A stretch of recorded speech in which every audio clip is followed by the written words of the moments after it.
آگے بڑھتے ہیں, پاکستان کی کوششوں کی طرف بڑھتے ہیں.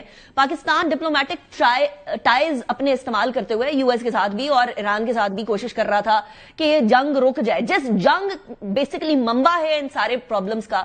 ران صاحب, اس ٹائم پر وہ ڈپلومیٹک کوششیں, وہ سفارتی کوششیں کدھر ہیں, اور ان سے اب کتنی ایکسپیکٹیشن ہے کہ کوئی اچھا رزلٹ نکل سکتا ہے؟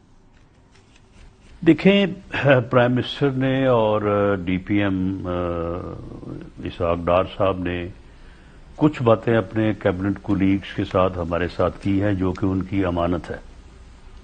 تو ہم نے ان سے اجازت تو نہیں لی کہ ان چیزوں کو ہم میڈیا پہ شیئر کریں. اوکے. لیکن یہ میں ضرور کہہ سکتا ہوں کہ یہ کوششیں جو ہیں یہ اسی جو ہے وہ بھرپور طریقے سے جاری ہیں جتنی وہ کل کی یا پرسوں کی سپیچ سے پہلے تھی, اور وہ اتنے ہی پر امید ہیں جتنا وہ آج سے 4 دن یا 3 دن پہلے تھے. صحیح.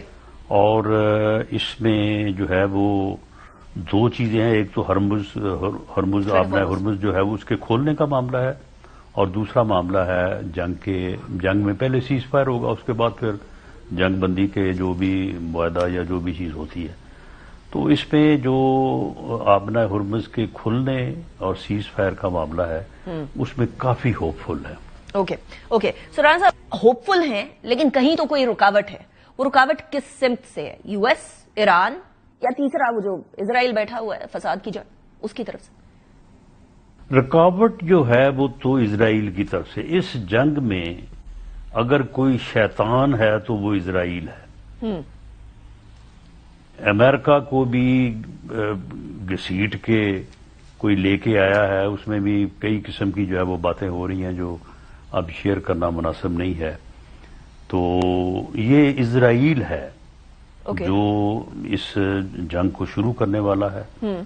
اسرائیل ہے جو امریکہ کو اس میں لانے والا ہے. اسرائیل کی ہی انٹیلیجنس ہے جس نے یقین دلایا ہے امریکن پریزیڈنٹ اور امریکن اسٹیبلشمنٹ کو بھی کہ جی یہ نیوکلیر بم جو ہے وہ بنانے جا رہے ہیں. اسرائیلی ہے جو ایران اور جو خلیج ممالک ہیں, عرب ممالک ہیں, ان کے درمیان مس انڈرسٹینڈنگ پیدا کرنے, ان کو آپس میں الجھانے, ان کو آپس میں لڑانے کے لیے جو ہے وہ بڑا ایک جو ہے وہ شاطرانہ کردار ادا کر رہا ہے. تو اس سارے مسئلے میں جو ہے وہ جو اصل جو یعنی برائی ہے نا وہ اسرائیل ہے. ٹھیک. اور اگر یہ مان جاتا ہے, ایران بھی مان جاتا ہے فار ایگزامپل ہائپوتھیٹیکلی, اور اسرائیل نہیں مانتا رانا صاحب, تو پھر یہ صورتحال کہاں کھڑی ہوگی, کنسیڈرنگ کہ ڈپلومیٹک ٹاکس چل رہی تھی ایران اور یو ایس کی 2 دفعہ, اور دونوں دفعہ اسرائیل نے آ کر رکھنا ڈالا ہے. They played the role of spoiler. نہیں, اگر یو ایس پیچھے ہٹ جاتا ہے تو اسرائیل تو اپنا ایران کی جو ہے وہ صرف 1.5 دن کی خوراک ہے, وہ تو مسئلہ کوئی نہیں ہے. ٹھیک ہے. رانا صاحب, اب ایک اور طرف بھی تیاریاں چل رہی ہیں, سننے میں آ رہا ہے, سورسز بتا رہے ہیں کہ بھارت کی طرف بھی تیاریاں چل رہی ہیں. وہ اس پوری سچویشن کو ایک موقع غنیمت جانتے ہوئے پاکستان کے اوپر آپریشن سندور 2 کی طرف جانا چاہ رہے ہیں. ایک تو وہ افغانستان کی پراکسیز کی طرف سے, لیکن اب جو ہے وہ کچھ ایکٹیویٹی چل رہی ہے اس سائڈ پر. خواجہ آصف صاحب نے بھی ایک ٹویٹ کیا, راجناتھ سنگھ کو باقاعدہ ٹیگ کر کے وہ بات کی. سو رانا صاحب یہ بتائیے گا کہ اس ٹائم پر انڈیا اور انڈیا کی جو جنگجوانہ جنگوسٹک تھاٹ پروسیس ہے وہ کدھر کھڑا ہے؟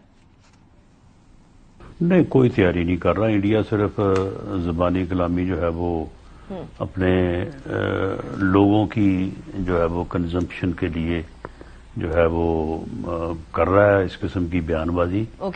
یہ بات کافی حد تک طے ہے یا انشور ہے کہ انڈیا اب مئی 2025 والی حماقت نہیں کرے گا, اور اسے معلوم ہے کہ اگر اس نے حماقت کی تو اس کا جواب جو ہے وہ پہلے سے بھی زیادہ 10 گنا برا ملے گا اسے. باقی بیان شیان وہ ضرور دیں گے, اور جب وہ بیان دیں گے تو پھر آگے سے خواجہ صاحب کا بھی بیان جو ہے وہ بالکل اسی وقت بلکہ اسی دن آنا چاہیے, اس میں ڈیلے بھی نہیں ہونا چاہیے. سران صاحب, یہ آپ کا جو بات میں آپ کی سٹیٹمنٹ میں کانفیڈنس ہے, اس کا سورس کیا ہے؟ کوئی کنفرمیشن ہے کہ انڈیا اس طرح کی کوئی حرکت نہیں کرے گا؟ ہمیں یقین اپنے زور بازو پہ ہے. ہماری عسکری قیادت under the leadership of field marshal Asim Munir اور ہماری مسلح افواج کے ایک جوان سے لے کے آفیسر تک جو ہے ان کا جو جذبہ ہے، جو ان کی پروفیشنل ٹریننگ ہے، جو ان کی کمٹمنٹ ہے، تو اس کے اوپر ہمیں یقین ہے کہ انڈیا جو ہے وہ ہمارے ساتھ جو ہے وہ اس قسم کا اگریشن نہیں کرے گا. اگر کرے گا تو پھر اس کا جواب اس کو جو ہے وہ مئی 2025 سے بھی جو ہے وہ بڑھ کے ملے گا انشاءاللہ. پاکستان کو اللہ تعالیٰ اپنے حفظ و امان میں رکھے اور باقی مسلمان ملکوں کو بھی. بریک کی طرف جانا. راز صاحب thank you very much. Break کے بعد واپس آئیں گے تو ذرا اپوزیشن سائڈ کا موقف بھی لیں گے. سی یو آفٹر دی بریک.